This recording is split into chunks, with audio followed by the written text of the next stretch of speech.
હર હર મહાદેવ. સૌથી પહેલું તમારું નામ અને પરિચય, અને અહીંયા મહાદેવના મંદિરમાં કેટલા વર્ષથી આ પૂજાનું વ્યવસ્થા થાય છે, કેટલા લોકો અહીંયા મંદિરમાં દર્શન કરવા આવે છે, કેટલા વર્ષોથી ભંડારો થાય છે, અને કેટલા વર્ષોથી અહીંયા ઉપસ્થિત લોકો ભક્તો ભક્તિનો લાભ લે છે. આજે મહાશિવરાત્રીનો પવિત્ર પર્વ છે. અહીંયા વહેલી સવારથી 1:30-2 વાગ્યાથી લોકો આવી જાય છે અને પૂજા અર્ચનનો લાભ લઈ ધન્યતા અનુભવે છે. મંદિરમાં આજનો પવિત્ર તહેવાર ધામધૂમથી ઉજવવામાં આવે છે. મંદિરમાં એન્ટર થતા જ મહાકાળીમાં, પાળેશ્વર દાદા, જલાધારી હનુમાન દાદા, 12 જ્યોતિર્લિંગ, જે લોકો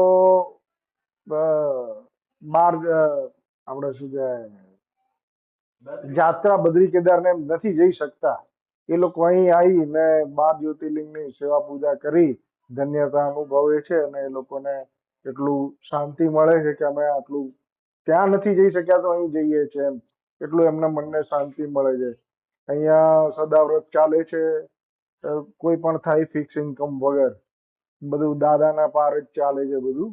અને 100-150 ગાયો છે, એમની સેવા થાય છે. એનું દૂધ ને બધું આ સેવા કાર્યમાં ને એમાં જ આપણે વાપરીએ છીએ. કેટલા વર્ષોથી આ સેવાનું કાર્ય ચાલી રહ્યું છે?